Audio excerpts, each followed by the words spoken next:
개인적 영역이든 사회적 영역이든 사람들은 자신의 행동이나 판단에 있어서 그 책임을 자신에게 돌릴 때 신중해지고 또한 조심스러워집니다. 흔히 무분별한 행동 혹은 맹목적인 행동이라고 하는 것이 가능한 것은 그 책임을 자신에게 돌리는 것이 아니라 타인에게 돌리거나 혹은 자신이 따르는 사회적 지도자들에게 돌리기 때문인 것이죠. 물론 자신의 판단과 자신의 행동에 책임을 진다라고 하는 것은 굉장히 큰 스트레스를 우리에게 안겨다 줍니다.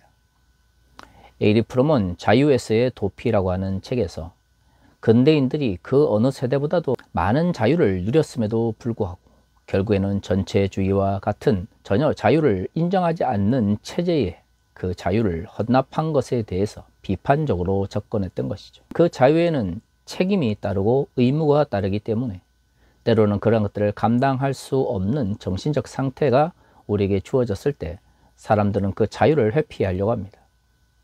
엄밀히 말해서 그것은 자유에 대한 회피라기보다는 자신에게 주어질 책임에 대한 회피라고 볼 수 있는 것이죠.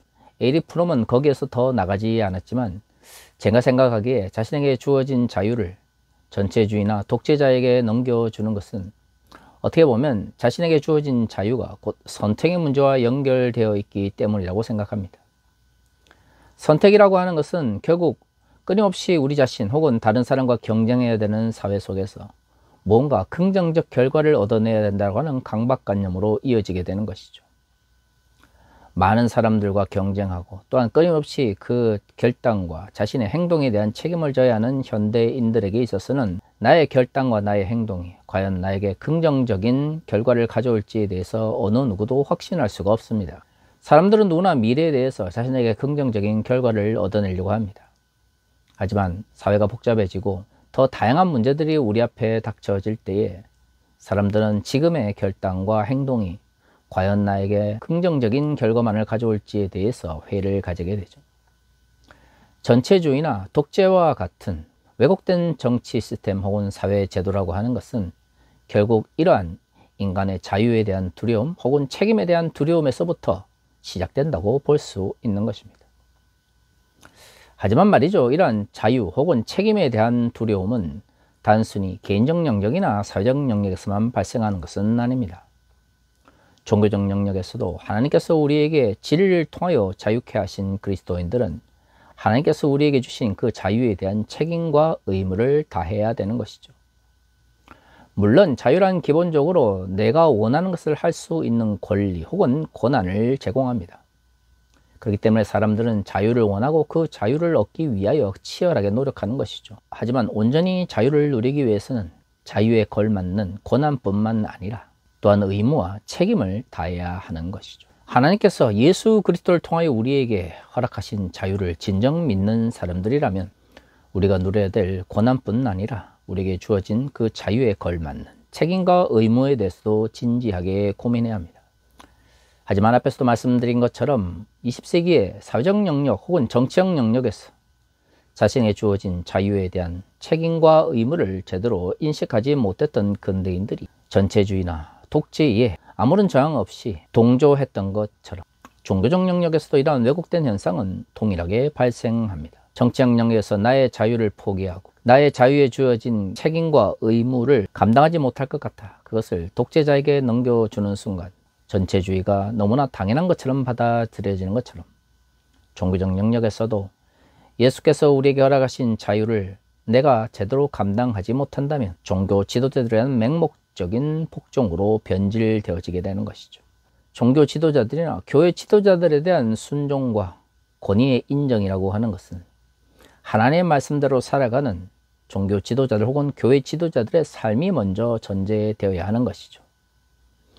말은 엄청 많은데 삶이 없는 교회 지도자들에 대해서 성경은 존중이나 혹은 맹목적인 복종을 이야기하고 있지 않습니다. 오늘 우리가 읽은 본문의 말씀은 야고보서의 저자가 편지를 읽는 공동체를 향하여 어떻게 하면 그리스도인들이 그들의 현실적 삶 속에서 실천하며 살아갈 수 있는지에 대한 권면의 말씀을 담고 있습니다. 야고보서 1장을 자세히 살펴보면 야고보 공동체는 고난 가운데서 자신의 정체성의 문제를 고민하고 있었습니다.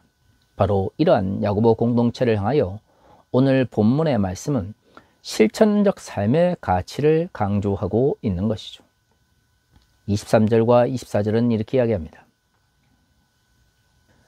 누구든지 말씀을 듣고 행하지 아니하면 그는 거울로 자신의 생긴 얼굴을 보는 사람과 같아서 제 자신을 보고 가서 그 모습이 어떠한지를 곧 잊어버리거니와. 거울에 자신을 비춰본다라고 하는 것은 자신을 객관적으로 혹은 성찰적으로 바라볼 수 있는 시간과 기회를 가진다라는 것을 의미합니다. 물론 그 전제 조건은 하나님의 말씀을 듣고 그 말씀에 대한 깨달음 혹은 회개의 시간이 그 앞에 주어져 있는 것이죠. 자신의 죄인됨과 연약함을 깨닫는 사람은 말씀에 비추어 자신이 어떤 존재인지를 돌아보고 성찰하게 됩니다. 하지만 오늘의 본문은 거기에서 멈출 것을 말하고 있지 않습니다. 말씀을 듣고 배우는 것은 결국 지키기 위한 것이죠. 마태복음 28장에 지상대명령이라고 그렇게 한국교회가 많이 강조를 하지만 궁극적으로 한국교회가 지금까지 그 말씀을 통하여 강조한 것은 전도였습니다. 전도 혹은 선교라고 불렸던 말씀의 선포는 마태복음 28장 지상대명령의 시작 부분이죠. 하지만 그것은 어디까지나 시작일 뿐 그것 자체가 목적이 아닙니다. 예수께서 그의 제자들에게 명령하신 가장 중요한 명령은 결국에는 가르쳐서 지키게 하는 데 있는 것이죠.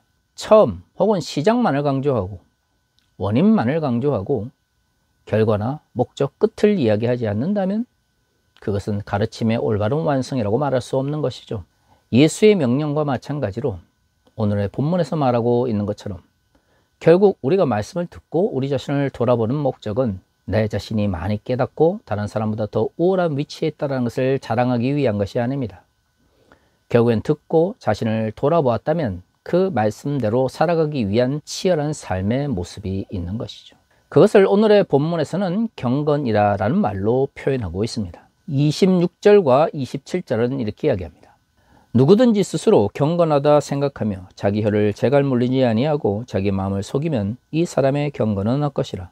하나님 아버지 앞에서 정결하고 더러움이 없는 경건은 곧 과와 과부를 그 환난 중에 돌보고 또 자기를 지켜 새 속에 물들지 아니하는 그것이니라. 야고보서의 저자는 23절과 24절에서 거울의 비유를 이야기한 다음에 25절에서 실천의 가치를 강조하고 있습니다. 그 실천하는 삶, 그 실천적 삶을 26절과 27절에서는 경건이라는 말로 표현하고 있는 것이죠. 경건은 교회 역사 속에서 참으로 중요한 기독교적 가르침이었습니다. 특히 17세기와 18세기 경건주의 운동을 통하여 개신교가 오늘날 같은 모양을 갖췄다는 것을 인식한다면 어떻게 말하면 현대 기독교의 가장 핵심적 가치는 경건이다라고 말할 수 있는 것이죠. 그런데 말이죠, 문제는 이 경건이라고 하는 것이 나와 하나님과의 관계성 속에서 내가 하나님을 두려워하며 하나님 말씀 안에서 내가 하나님을 고백하는 것 정도로 이해되어졌다고 하는 것이죠. 경건은 단순히 내가 입술로 고백하고 마음으로 믿는 데서 끝나는 것이 아닙니다. 정말로 하나님을 두려워하고 정말로 하나님 앞에 나의 신앙을 고백한 사람이라면 당연히 하나님께서 원하시는 삶을 지킬 수밖에 없는 것이죠. 다시 말해 나의 신앙을 고백한다라고 하는 것은 경건의 시작점일 뿐 결국엔 경건의 온전한 모습은 실천하는 삶을 통하여 완성되는 것입니다. 오늘 본문의 말씀은 이것을 잘 보여주고 있는 것이죠. 27절에서는 이것을 자신의 말에 대한 절제와 연결시키고 있습니다. 한 사람이 다른 사람을 평가하거나 다른 사람에게 실천 혹은 뭔가를 표현할 때 가장 먼저 드러나는 것은 무엇일까요? 그렇습니다. 언어적 말입니다. 내가 다른 사람들에게 어떤 말을 하느냐와 다른 사람들에게 어떤 행동을 하느냐가 서로 연결될 수밖에 없는 것이죠. 대부분의 경우는 생각하는 바를 말을 하고 그 말을 통해서 행동으로 표현되어집니다. 오늘 본문에서 말을 절제하는 것을 실천하는 삶, 경건하는 삶의 출발점 혹은 중요한 덕목으로 말하고 있는 이유가 바로 여기에 있는 것이죠. 인간의 행동이라고 하는 것은 먼저 말을 통해서 표현되어지며 그 말과 행동은 매우 밀접한 상관관계를 가지고 있습니다. 그렇기 때문에 행동의 출발점으로서 말을 절제하지 못하면서 자기 스스로를 경건하다라고 말하는 사람들은 거짓말을 하는 것이죠.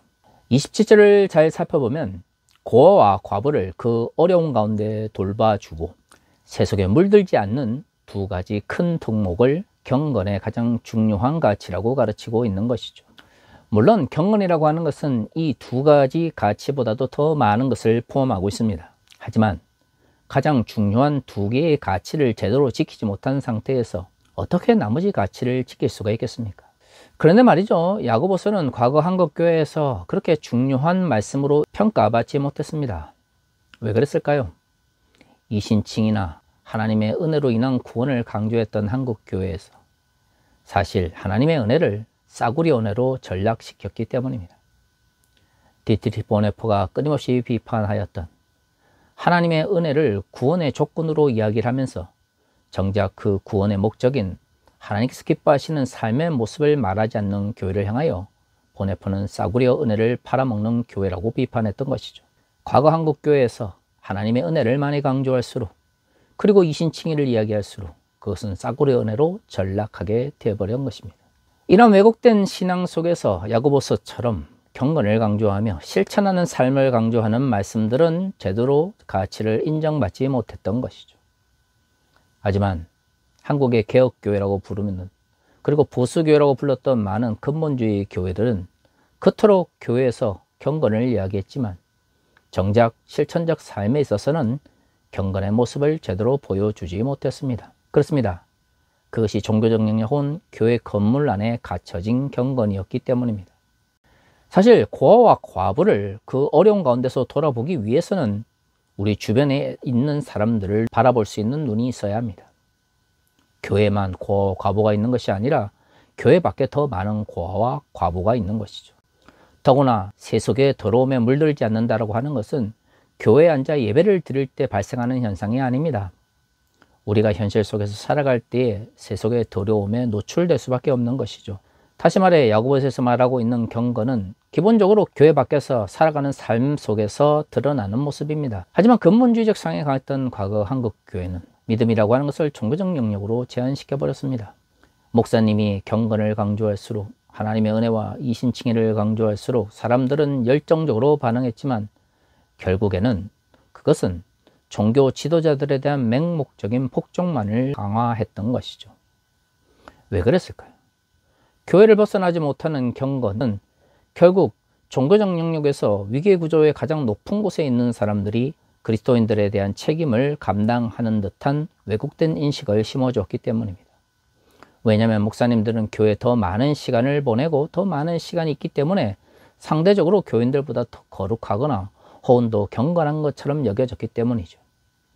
그렇기 때문에 경건을 강조하면 강조할수록 종교적 영역에서 더욱 경건의 시간을 많이 보내는 것처럼 여겨졌던 목사님들이나 혹은 담임 목사님들의 권위나 위계적 구조가 더 강조되었던 것입니다. 교회 밖에서의 실천하는 삶을 강조하고 또한 그것을 위해서 교회가 존재한다는 것을 가르치지 않았던 교회는 결국 경건을 이야기하면 할수록 그리스도인들을 더욱 교회적 영역 혹은 교회 건물로 제한시키면서 교회를 벗어나서는 경건이 아무런 영향력도 아무런 가치도 가지지 않는 것처럼 잘못된 생각을 가지게 한 것이죠. 결국 목사 중심의 교회가 경건의 참된 가치를 왜곡하도록 이끌었던 것입니다. 왜 이러한 현상이 너무나 자연스럽게 한국 교회 가운데 받아들여지게 되었던 것일까요? 그렇습니다. 한국 교회는 권위주의적 성향이 강한 상태에서 반공주의나 혹은 군사 독재와 같은 왜곡된 사회적 환경 속에서 그리스도인들의 실천적 삶을 제대로 인식하지 못했습니다. 왜곡된 정치 체제와 사회적 환경 속에서 그리스도인의 사회적 영역에서의 경건을 강조한다면 그것은 필연적으로 잘못된 정치 체제나 사회 구조와 부딪힐 수밖에 없는 것이죠. 독재 앞에서 만약에 우리가 양심대로 살아간다면 사실 얼마나 많은 고난과 핍박을 경험할 수밖에 없었을까요? 그렇기 때문에 교회가 의도적으로 종교 분리라는 명목으로 경건의 문제를 종교적 영역과 교회적 영역으로 제한시켜 버렸던 것이죠. 그러기 위해서는 가장 경건한 사람의 말을 맹목적으로 따름으로써 마치 자신도 경건한 사람이 되는 것처럼 여겨지는 왜곡된 인식을 심어줄 필요가 있었던 것입니다. 그렇기 때문에 목사 중심의 교회가 강화되면 강화될수록 교회에서는 경건에 대해서 많이 이야기를 하는데 정작 그 경건은 교회 밖에서는 실천되지 못하는 것이죠. 하지만 그것은 곧 그리스도인의 실천하는 삶을 가로막는 가장 중요한 걸림돌이 되었습니다.